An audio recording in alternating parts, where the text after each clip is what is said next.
So I just watched Weapons, and it is a really great movie. But it's not quite a masterpiece. It's close, but there's a few problems that hold it back from being a masterpiece. But what is it about? Well, see, in the middle of the night one day, a bunch of kids from one classroom, except for one kid, all run out of their house and they disappear. And and the teacher is under attack because it's her class where all the kids disappeared.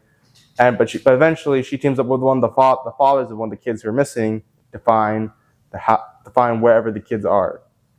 Yeah, so that's a really interesting premise, a great one. There's so many possibilities you can do with it, and honestly, I think they did a great job taking advantage of what you can do with this premise. But is it scary? Kind of. It's not bad. It's not like horrifying. That's something that you're not gonna see like Hereditary scares or something like that. But this movie has some pretty chilling scenes. One thing, this movie is directed by Zach Greger, the same director of Barbarian, and he really knows how to do jump scares very well. He's a very Most movies make the jump scares way too predictable. Like whenever they happen, instantly when they're gonna happen, how they're gonna happen, and the whole point of jump scares is to catch you off guard. So it failed at a job, but also it's effective building up some tension.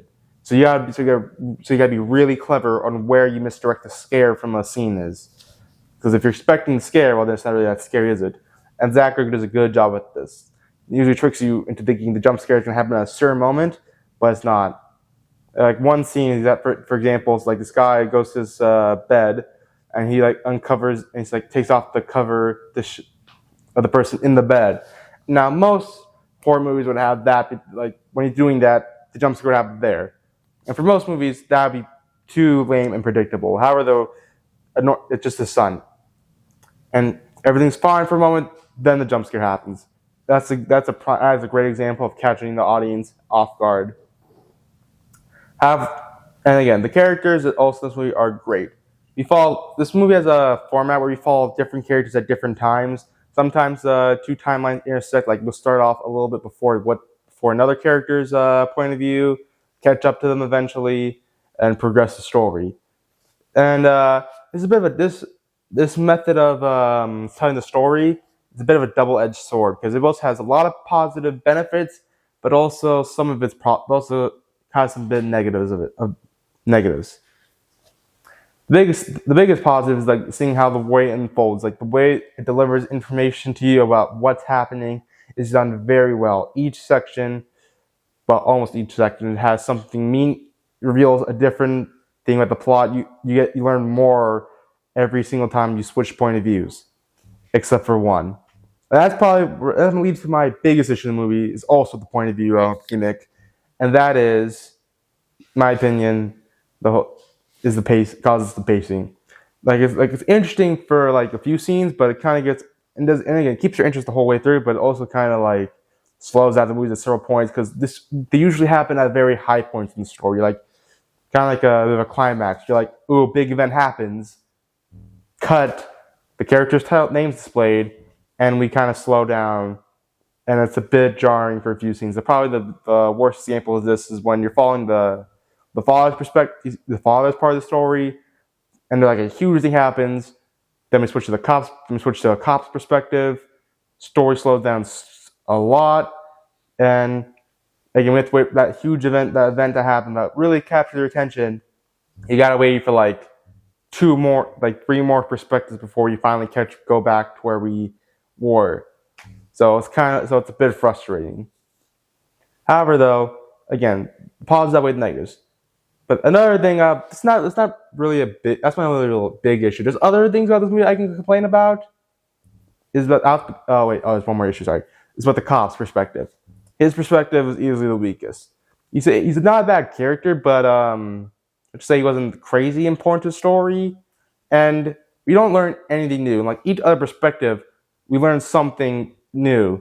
This one, nothing new about what happened to the kids. Nothing is discovered or found out. You just the whole time you're just sitting there watching this guy's some drama happen, but it never ever really like shows any new progression to what happens with the kids.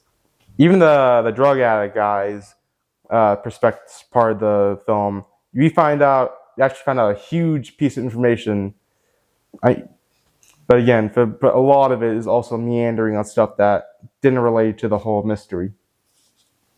Okay, but again, also there's a bunch of stuff you can nitpick as well, like the whole when you find out what happened to the kids, it's pretty ridiculous that it took people this long to figure out where they were. Because I mean, I swear it would be like a month at most before you find where these kids are. It is.